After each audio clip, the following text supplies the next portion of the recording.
అసలు very very emotional day అండి. అంటే నేను రష్మిక ఎప్పుడు మాట్లాడుకునే వాళ్ళం. రష్మిక ఎప్పుడు చెప్పేది, ఈ సినిమా నేను చేస్తున్నది నేను అమ్మాయిలకి ఇస్తున్న బిగ్ హగ్ అని. నేనెప్పుడు చెప్పేవాడిని, నేను ఈ సినిమా చేస్తున్నది అబ్బాయిలు ఇంకా better boy friends, better husbands కావాలి. వాళ్ళ ఇంటికెళ్ళి ఒకసారి ఆలోచించుకోవాలి. దానికోసం నేను తీస్తున్నానని చెప్పేవాడిని. నిన్న నిన్న కొన్ని చూసా నేను రష్మికకి నైట్ ఆల్మోస్ట్ 12:30 మా ప్రీమియర్ షో అంతా అయిపోయింది. అందరు మాట్లాడుతున్నారు. అందరితో టైం స్పెండ్ చేసి మొత్తం మాట్లాడాను. 12:30 నైట్ ఫోన్ చేశాను రష్మికకి. ఇద్దరు చాలా ఎమోషనల్ అయిపోయాం. నేను రష్మికకి ఒకటే అన్నా, నువ్వు అనుకున్నది జరిగినట్టుంది, నేను అనుకున్నది జరిగినట్టుంది అని. 2-3 చిన్న చిన్న ఇన్స్టెన్సెస్ చెప్తానండి. ఒకటైతే ఇక్కడే ఒక పర్సన్ ఉన్నారు. నా లైఫ్లో నేను ఫస్ట్ టైం చూడడం, నేను ఒక సినిమా తీసి ఆ సినిమాని ఆడియన్స్తో చూసేసి నేను బయటికి వస్తున్నా. బయటికి వచ్చాక నన్ను ఇంటర్వ్యూ చేయాల్సిన జర్నలిస్టు మైక్ ఇలా పట్టుకొని ఆవిడ ఏడుస్తూ మాట్లాడుతున్నారు. ఆవిడ ఇంకెవరో కాదు.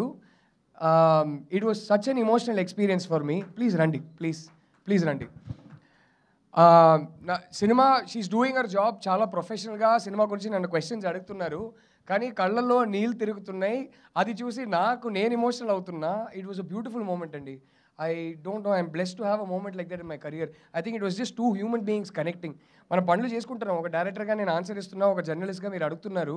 But I was looking at your tears and you were looking at mind. It was a beautiful moment. It was unforgettable for me. Thank you so much. Thank you.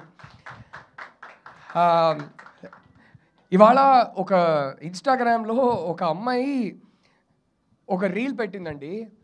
అది చూసి గట్టిగా ఏడ్చేసా. అంటే నాకు నిజంగా ఏమనిపించింది అంటే, నేను లైఫ్లో ఇంకొక సినిమా తీయకపోయినా నాకు రిగ్రెట్ ఉండదు, ఇంతకన్నా ఏం కావాలరా ఒక సినిమా తీసి అని అనిపించింది. ఒక అమ్మాయి గుజరాత్లో మార్నింగ్ షో అంట, 9:30 మార్నింగ్ షో గుజరాత్లో. థియేటర్లో ఇంకెవ్వరు లేరంట. ఆ అమ్మాయికి ఏమో ఈ సినిమా గట్టిగా చూడాలని, ఫ్రైడే వర్కింగ్ డే, గుజరాత్లో మార్నింగ్ షో. సో ఆ అమ్మాయి థియేటర్ వాళ్ళు రిక్వెస్ట్ చేసి, ప్లీజ్ నాకు సినిమా చూడాలి, షో క్యాన్సిల్ చేయొద్దని చెప్పిందంట. సరే అని వాళ్ళు పెట్టారు. ఆ అమ్మాయి థియేటర్ వెళ్ళి కూర్చుంటే ఒంటరిగా ఉందంట, చాలా భయపడిందంట. తను ఏం చెప్పిందంటే, ఈ సినిమా స్టార్ట్ అయినప్పుడు ఒంటరిగా ఉన్నానంటే భయపడ్డాను. ఈ సినిమా ఎండ్కి నాతో రాహుల్ నా పక్కన కూర్చొని, ఏముంది ఒంటరిగా నువ్వు చేయలేవా, ఈ సినిమా చూడలేవా, ఒంటరిగా ఒక థియేటర్లో కూర్చోలేవా, దానికోసం ఈ సినిమా తీసినట్టు అనిపించింది, ఇంకా లైఫ్లో ఒంటరిగా ఏది చేయడానికి నేను భయపడను అని చెప్పింది. నిజంగా ఏడ్చేసానండి అది చూసి. ఆ అమ్మాయి చెప్పిన విధానం కానీ, the glow in her face, అది చెప్తుంటే ఇంకొక సినిమా తీయకపోయినా నాకు పర్లేదండి, ఏ రిగ్రెట్ ఉండదు. ఆ ఒక్క రివ్యూ చాలు నాకండి. బట్ అదే కాదు, బ్యూటిఫుల్ జస్ట్ ఇక్కడ వచ్చేటప్పుడు మేము టీంలో అందరూ కూర్చొని we were all getting emotional. Sangeetha Devi గారి రివ్యూ అందరూ, I was reading it out aloud, టీంలో అందరూ చూస్తున్నారు. హాలీవుడ్ రిపోర్టర్లో ఒక రివ్యూ పడింది, శృతి అనే journalist. I mean just beautiful reviews. మేము చాలా లేయర్డ్ నువాన్స్డ్ సినిమా తీసాం. దీంట్లో I put a lot of thought in to it. కానీ నేను ఎప్పుడు ఒకటి ఏమనుకునేవాడిని అంటే, సర్ఫేస్ లెవెల్లో డ్రామా వర్క్ అవ్వాలి, ఈ నువాన్సెస్ పెట్టేది నా కోసం, ఇది జనాలకి అర్థం కాకపోయినా పర్లేదు, ఈ nuances is what brings uniqueness to the movie. For example, ఈ సినిమా ఫస్ట్ షాట్ ఉంది, తను సూట్ కేసు ఎత్తుకొని వస్తుంటే ఆడియన్స్ ఆ అమ్మాయిని చూసేది ఫస్ట్ టైం భారం మోస్తున్న భూమాదేవిగా చూడాలనుకున్నా. కానీ జనాలకి ఇలా అర్థం కావాల్సిన అవసరం లేదు, అలా చూస్తే ఒక పర్సెప్షన్ క్రియేట్ అవుతుందని అనుకున్నా అంతే. కానీ ఆ రివ్యూలు చదువుతుంటే ప్రతిదీ, నేను పెట్టిన ప్రతి ఒక్క థాట్ ఆ రివ్యూస్లో ఉన్నాయి. And it is the most beautiful communication between a journalist and a director when we never spoke to each other. కానీ నా మైండ్లో ఉన్నదంతా ఒక సినిమా తెరపైన చూసి వాళ్ళు మొత్తం అర్థం చేసుకొని రాస్తున్నారంటే, అది ఆడియన్స్ చదువుతున్నారంటే, it is the most beautiful love triangle in the world. And for that I want to thank the media for every beautiful review we've gotten. I don't even know how to thank you. It just made me so emotional.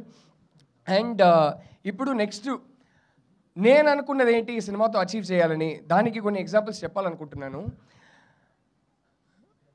లైఫ్లో ప్రతి director ఒకసారి cinema చూసిన తర్వాత థియేటర్లో usually నేనైతే entrance దగ్గర నిల్చొని చూస్తాను ఎప్పుడు. ఎందుకంటే అక్కడే నాకు ఆడియన్స్ కనపడతారు. నేను మ్యాక్సిమం ఆడియన్స్నే చూస్తుంటా, ఎక్కువ స్క్రీన్ చూడను. నిన్న జరిగిన ఒక షోలో ఒకటి జరిగిందండి. ఇంతకన్నా నాకు ఒక gratifying moment as a film maker ఉంటుందని నాకు తెలియదు.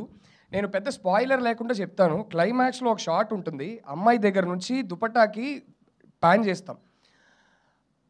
ఆ షాట్కి నాకు దాంట్లో ఏం జరుగుతుందని చెప్పను, కానీ ఆ షాట్కి థియేటర్లో ఉన్న అబ్బాయిలందరూ క్లాప్ కొట్టారు. I don't think I'll have a more gratifying moment as a film maker in my life. అబ్బాయిలు ఆ షాట్ నోటీస్ చేసి వీడు ఎందుకు పెట్టాడని ఆ ఎమోషన్ని ఫీల్ అయ్యి క్లాప్ కొట్టడం కన్నా నాకు పెద్ద రివార్డే ఉండదు, అవార్డే ఉండదు.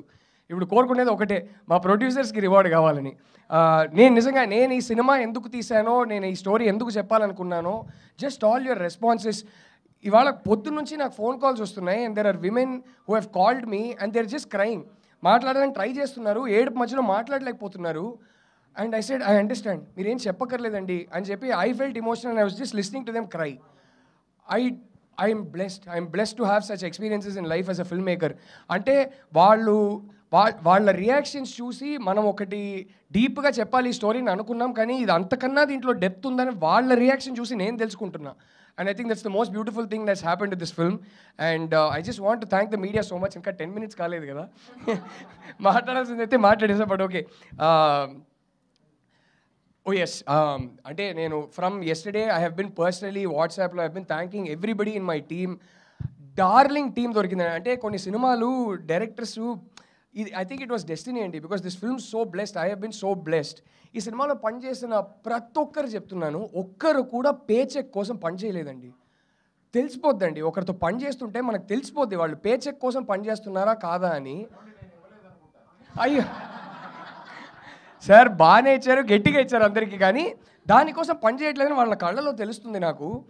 జస్ట్ మాట్లాడుతూనే, sorry, okay, just the Rashmika వాయిసా, okay, just the pure passion. And I don't even how like, నేను I felt so bad because pre release press మీట్లో నేను ఒకరిని మర్చిపోయాను, somebody who's travelled with me from the beginning.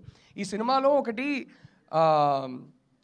ఇది actually నేను చెప్పాలనుకోలేదు, కానీ ఇప్పుడు 10 minutes ఉంది కాబట్టి చెప్తున్నా. ఈ సినిమా స్టోరీ ఒకటి ఉంటుందండి. ఈ సినిమాలో 4 పాటలు ఉన్నాయి. ఆ 4 పాటలు వేరే స్టోరీ చెప్తుంది మీకు. ఆ 4 పాటలు కానీ సినిమాలో లేని ఒక క్యారెక్టర్ పర్స్పెక్టివ్లో ఉంటుంది. సినిమాలో ఇన్సిడెంట్స్ జరుగుతుంటే ఫస్ట్ సాంగ్ నుంచి లాస్ట్ సాంగ్ వరకు ఆ సినిమాలో లేని ఒక క్యారెక్టర్, అది మీరు దేవుడు అనుకోవచ్చు, లేకపోతే పైన కూర్చొని అబ్జర్వ్ చేస్తున్న ఒక క్యారెక్టర్ అనుకోవచ్చు, ఆయన పాయింట్ ఆఫ్ వ్యూలో ఉంటాయి పాటలు. మీరు పాటలు మాత్రం ఒకసారి లైన్గా వింటే దాంట్లో ఒక స్టోరీ ఉంటుంది. అది అర్థం చేసుకొని, ఇంత ట్రిక్కీగా నేను ఒక బ్రీఫ్ ఇస్తే అది అర్థం చేసుకొని హేషామ్ ఇచ్చిన ట్యూన్స్ కానీ, దానికి రాకిందు ఇచ్చిన పోయిటరీ కానీ, అండ్ దానికి ఇప్పుడు మీరు ఇవాళ కొన్ని లైన్స్ పెట్టి నాకు ట్యాగ్ చేస్తున్నారు ఇన్స్టాలో, ఎంత డీప్ ఉంది ఈ లైన్ అదేదని. మేము కొన్నిసార్లు మాకు అనిపిస్తుంది మనం పిచ్చోళ్ళమా, ఏదేదో ఎఫర్ట్ పెడుతున్నాం, ఇది నోటీస్ కూడా చేయరేమో, ఇది అవసరమా అని అనిపిస్తుంది కొన్నిసార్లు. బట్ ఇలాంటిది జరిగేటప్పుడే అరే అంత వర్త్ ఇట్ రా, నువ్వు పెట్టే ఎఫర్ట్ ఇంతకన్నా రెట్టింపు పెట్టాలి, పెట్టే థాట్స్ ఒక స్క్రిప్ట్ మీద ఇంతకన్నా రెట్టింపు పెట్టాలని అనిపిస్తుంది. దానికి I just want to thank the audience. రెడీయా? Ready? Okay okay okay, ready అంట. So I don't have to talk any more thankfully, but I just want to thank all of you. అబ్బాయిల గురించి చెప్పాలనుకున్నా, టక్మని చెప్పేస్తా. ఒక అబ్బాయి వచ్చారండి, సినిమా చూసిన తర్వాత నాకు వెయిట్ చేస్తున్నారు థియేటర్ బయట. నేను వచ్చా, నన్ను పిలిచి ఒకటి చెప్పారు నాకు. నేను ఒకప్పుడు విక్రమ్ అండి, మెచ్యూరిటీ లేనప్పుడు చిన్నప్పుడు నేను ఒక విక్రమ్ని, and I use to have a girlfriend. ఆ అమ్మాయి నాకు బ్రేకప్ చెప్పింది. మెల్లగా లైఫ్ ఎక్స్పీరియన్సెస్ వల్ల, ఒక 10 ఏళ్ళు అయింది, లైఫ్ ఎక్స్పీరియన్సెస్ వల్ల నేను చాలా మారిపోయాను. I'm not that guy today. కానీ ఆ అమ్మాయితో నేను టచ్లో లేను. మీ సినిమా చూస్తుంటే మీ సినిమా క్లైమాక్స్లో థియేటర్లో అందరికన్నా ఎక్కువ నేనే క్లాప్స్ కొట్టా. ఎందుకు తెలుసా అండి అన్నారు. ఎందుకండి అన్నా. నా ఎక్స్ గర్ల్ ఫ్రెండ్ తలుచుకొని కొట్టానండి, తన బాధ నాకు అర్థమైంది, తను నా వల్ల ఫేస్ చేసిన బాధ కోసం నేను క్లాప్ కొట్టాను, తన గెలవాలని అన్నారు. I was like, I didn't even know what to say అండి. ఆయన్ని గట్టిగా హగ్ చేసుకున్నా, నేను ఎమోషనల్ అవుతున్నా. అంటే ఈ 2-3 daysగా నాకు అర్థం కాలేదు, నేను ఇంత ఎమోషనల్ టైపే కాదు అసలు, కానీ ప్రతిదానికి ఎమోషనల్ అయిపోతున్నా.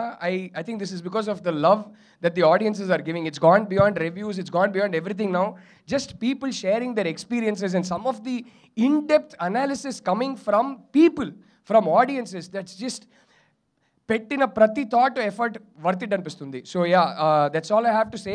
బట్ టీమ్కి నేను పర్సనలీ ఆల్రెడీ థ్యాంక్ చేశాను, బట్ ఒక్కసారి ఒక మనిషికి నేను థ్యాంక్ యూ చెప్పాలండి.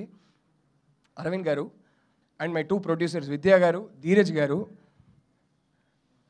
అరవింద్ గారు ఎంత మోడర్న్ మ్యాన్ అంటే, he told me something very personal and beautiful when he said I want to do this film and why I want to do this film. ఒకటి నాకు తర్వాత ఏం భయం వేసేదంటే, అరే కానీ అరవింద్ గారు గ్రామర్ ఇది కాదు కదా, ఆయన స్క్రిప్ట్ చదివేసి సినిమా చేసేద్దాం అన్నారు, కానీ ఆయన గ్రామర్ ఇది కాదు కదా, పర్లేదా అని. They stuck by me.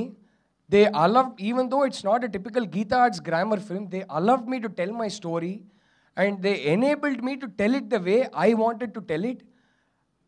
because of which this film became very personal for me, because of which this film became very personal for every reviewer, because of which this film became very personal for the audience. And for that I will be forever indebted to you, sir. Thank you, sir. కొన్నిసార్లు అయితే ఆయన ఆయన ఇంత నమ్మి వదిలేస్తున్నారు, కొన్నిసార్లు బాగా pressure feel అయ్యేవాడిని sir. కానీ విద్యా గారు ఉన్నారే, ఆవిడ ఒక డార్లింగ్ సార్. వీడు ప్రెషర్ ఫీల్ అవుతున్నాడని తెలుసుకున్నాక వెంటనే వచ్చి రెండు మంచి మాటలు చెప్తారు. ఈయన ఉన్నారే, ఈయన ఒక డార్లింగ్ సార్. కొట్టుకుంటాం, తిట్టుకుంటాం, కానీ వెళ్ళే ముందు అరే మనోడు కొంచెం అప్సెట్ అయి ఉన్నాడని తెలిస్తే బ్రో రండి బ్రో అని చెప్పి ఆయన కార్లో తీసుకెళ్తారు. 4 మంచి మాటలు చెప్పి మేము బాగా ఇంటెన్స్గా లవ్ చేసుకొని హగ్ చేసుకొని బయలుదేరుతుంటాం.